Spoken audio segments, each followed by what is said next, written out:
Rasulullah sallallahu alaihi wasallam apapun begitu dermawannya sampai Rasulullah SAW marah pernah sekali sama Aisyah radhiyallahu anha. Ada beberapa dinar yang masih tersimpan di dalam rumahnya. Rasul menyuruh Siti Aisyah sedekahin kepada orang yang butuh. Begitu Rasul pulang dari masjid, kata Rasul kepada Aisyah, gimana istriku, sudah bersedekah dinar-dinar yang ada di rumah? Kata Siti Aisyah, aku lupa. Rasulullah marah, saya tidak mau tidur di rumah saya, apalagi di bulan Ramadan masih ada harta di rumah. Coba bayangkan.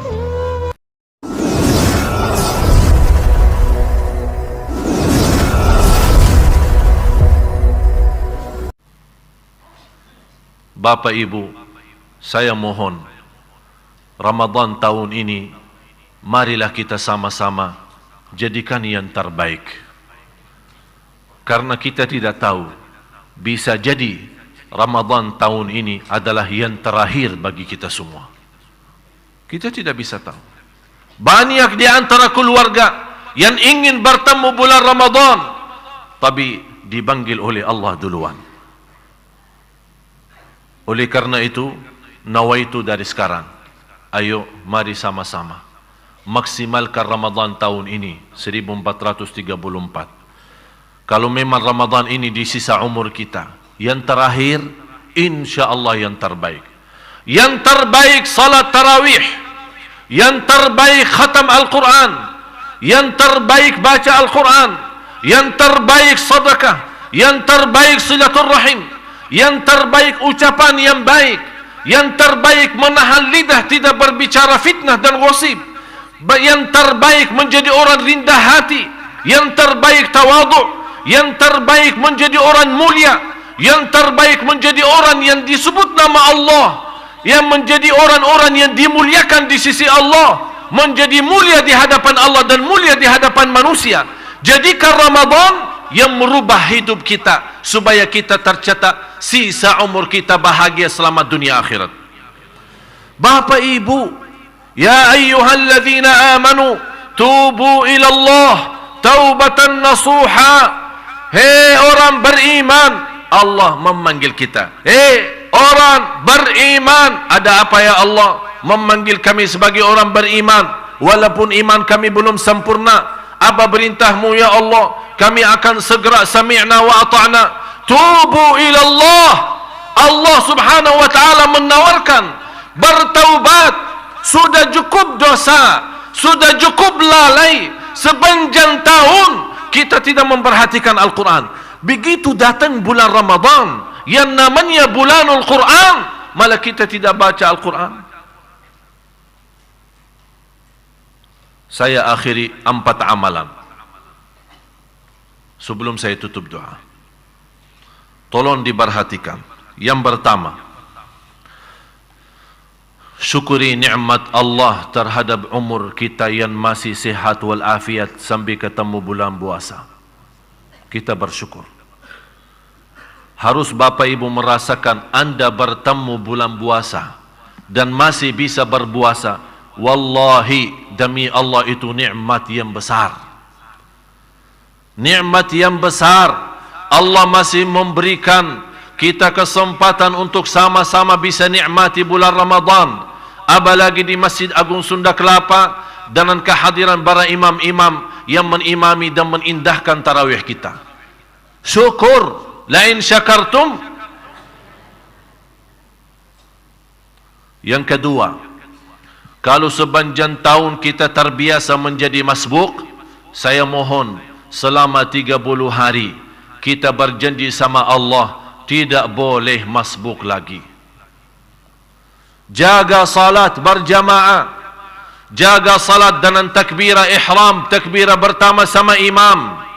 Jadikan 30 hari menjadi orang-orang yang sempurna iman dan sempurna takwa dengan menjaga salat, karena salat kunci takwa, salat kunci sabar, salat kunci rizki, salat kunci keselamatan, salat kunci segala urusan kita dunia akhirat dan lahir batin.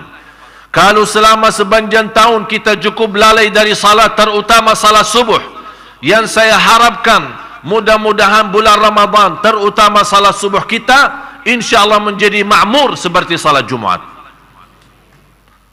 Yang ketiga, perhatikan Al-Quran. Bukan hanya setiap hari. Kalau di antara Bapak Ibu bisa setiap hari, saya mohon di bulan Ramadan ini berusaha sebanyak-banyaknya baca Quran. Begitu Anda berhenti baca Al-Quran, kemana-mana Anda berjalan, jangan berhenti menyebut nama Allah, berzikir kepada Allah Subhanahu wa ta'ala. Ya ayyuhalladzina amanu dzkurullaha dzikran katsira. Hei orang beriman, berzikir kepada Allah sebanyak-banyaknya. Di banjan jalan, jalan kaki, naik motor, naik mobil, di mana saja berada, dalam keadaan wudu, tidak wudu, suci, tidak suci, menghadapi kiblat atau tidak, berdiri atau duduk atau baring, tidak berhenti berzikir kepada Allah. Karena orang munafik berzikir, orang mukmin berzikir, tapi beda mukmin sama munafik. Orang mukmin berzikir sebanyak-banyaknya, orang munafik berzikir tapi sedikit. Wala yadhkuruna Allah illa qalila. Kalau kita termasuk sedikit berzikir, dikhawatirkan jadi orang munafik. Tapi kalau banyak berzikir, insya-Allah menjadi tanda sempurna iman. Yang terakhir, yang keempat, menjaga sedekah, apalagi salat subuh. Rasulullah sallallahu alaihi wasallam ajwada ma yakunu fi Ramadan. Rasul kedermawannya sepanjang tahun, jauh lebih kedermawannya terlihat di bulan Ramadan. Dikenal Rasulullah tidak pernah menolak. Sampai dalam sejarahnya, kalau ada orang minta bajunya, Rasul lepaskan bajunya dan memberikan kepada orang yang minta. Bapak Ibu jangan minta baju saya ya. Rasulullah sallallahu alaihi wasallam apapun begitu dermawannya sampai Rasulullah SAW marah pernah sekali sama Aisyah radhiyallahu anha. Ada beberapa dinar yang masih tersimpan di dalam rumahnya. Rasul menyuruh Siti Aisyah sedekahin kepada orang yang butuh. Begitu Rasul pulang dari masjid, kata Rasul kepada Aisyah, gimana istriku? Sudah bersedekah dinar-dinar yang ada di rumah? Kata Siti Aisyah, aku lupa. Rasulullah marah, saya tidak mau tidur di rumah saya, apalagi di bulan Ramadan masih ada harta di rumah. Coba bayangkan. Jangan Bapak Ibu habisin uangnya di rumah ya. Simpan-simpan aja ada boleh. Sebagian bagi, sebagian simpan. Kita tidak bisa seperti Rasul menghabiskan semuanya.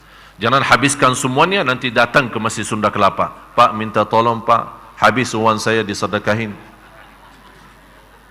Beda Rasulullah sama kita. Harus kita posisikan diri.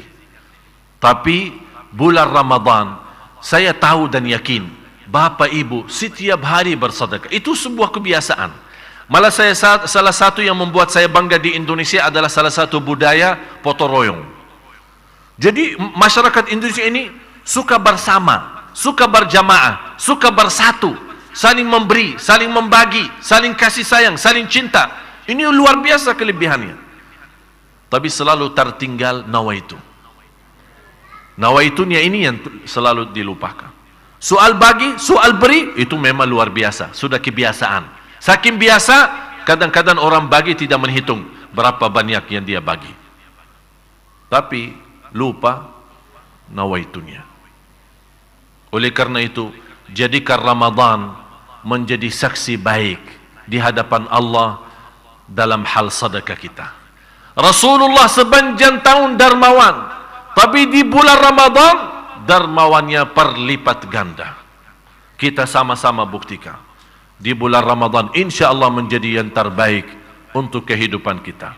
Kalau memang Ramadan yang ini menjadi yang terakhir, mudah-mudahan semua amalan ibadah kita selama Ramadan diterima oleh Allah SWT. Kalau ada kekurangan di masa-masa lalu, Ramadan yang sudah lalu, insya Allah kita mampu dikuatkan oleh Allah lahir batin agar kita masih bisa memenuhi kewajiban kita di bulan Ramadan. Saya selalu rasa, apalagi akhir-akhir ini, hampir setiap malam saya mimpi mati.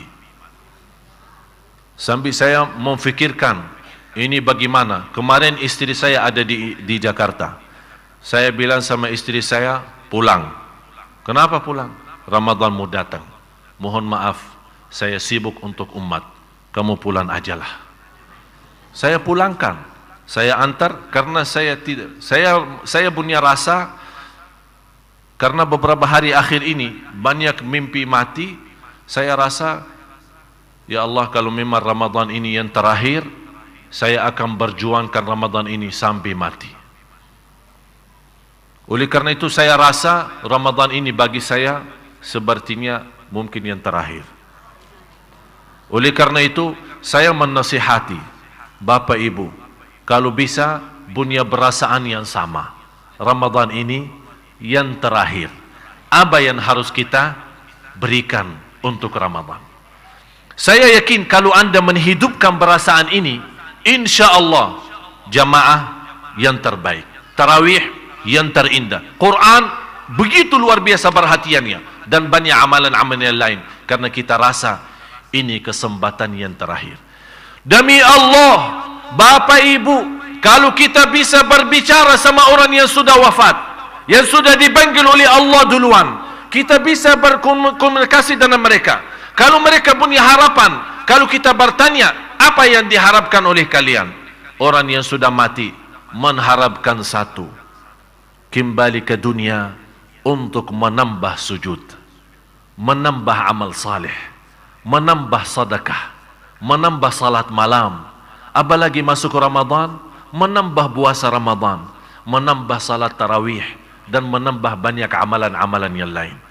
Tidak ada orang yang sudah masuk di alam kubur, yang sudah lihat sendiri posisi kuburnya sempit dan gelap, menghadapi mungkar nakir, tidak ada kemungkinan dia harap kembali ke dunia untuk menambah kekayaan, atau menambah ilmu, atau menambah jabatan, atau menambah keluarga dan keturunan. Tidak, karena dia sudah tahu dan Allah lihatkan dengan mata sendiri apa itu kebenaran, apa itu surga, apa itu neraka, apa itu kubur, dan apa itu mungkar nakir. Begitu dia lihat dengan mata sendiri, dia tidak akan harap dunia, dia harap kembali. Ya Allah, kembalikan ke dunia supaya saya bisa menambah amal saleh. Tapi apakah dengan harapan yang baik ini bisa terkabul? Tapi bagi Bapak Ibu masih bisa terkabul, karena kita masih dalam kesempatan. Jangan sampai kita besok masuk kubur masih kita ingin, ya Allah, kasih waktu saya sebentar, biarpun 1 hari, biar saya jadikan 24 jam amal saleh. Ini kesempatannya. Bulan Ramadan yang terakhir, bulan Ramadan kita jadi hamba Allah lahir batin. Bulan Ramadan ini kita buktikan, qul inna salati wa nusuki wa mahyaya wa mamati lillahi rabbil alamin. Di antaranya yang saya sarankan, kalau bisa selama bulan Ramadan, paling tidak 10 akhir i'tikaf kita, kalau boleh jauhkan diri dan tangan Anda dari HP.